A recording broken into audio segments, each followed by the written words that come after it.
Ang mga powerhouse teams ng Puerto Rico, Lithuania at Spain ang makakatapat ng Batang Gilas sa darating na FIBA Under-17 World Cup na gaganapin sa bansang Turkey from June 29 hanggang July 7.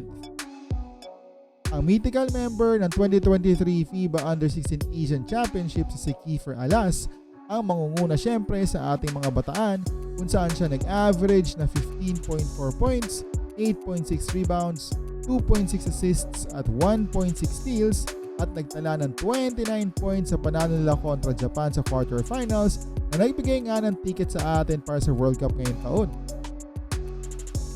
Pero hindi magiging madali ang trabaho para sa kanya dahil sigurado tayong markado na siya ng mga kagrupo natin sa tournament na to.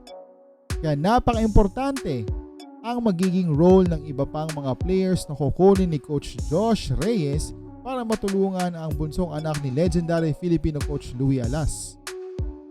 Bukod sa mga mainstays big men natin na sila 6'6 Jaime Gomez Diliano ng UPIS at si 6'6 Filipino-American Paul Cyron Diao ay maagang ang pinag-training at sinabak sa mga practices ang dalawang mga batang homegrown giants natin.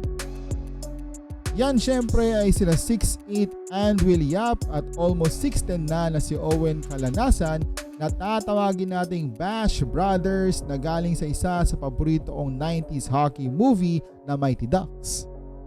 Di naman masyadong nahalata ang edad natin dito, di ba? Pero ang Bash Brothers kasi ang talagang naging tagaprotekta ng mga kampi nila kapag binamama o pinipisikal na sila ng kalaban. Ang Bash Brothers ay hindi after sa stats dahil ang mga intangibles ang binibigay nila kapag tinawag na sila ng coach. So bukod sa interior defense at offense nila Calanasan at Yap ay ang presence ng dalawang young bloods na to ang kailangan ng ating Batang Gilas. Well, makikita naman natin na very raw pa talaga ang skills nila pero maganda pa din para sa akin na may sabak agad si Andwill Yap at Owen Calanasan as early as now sa level ng competition ng World Cup para ma-expose sila sa international games, di ba?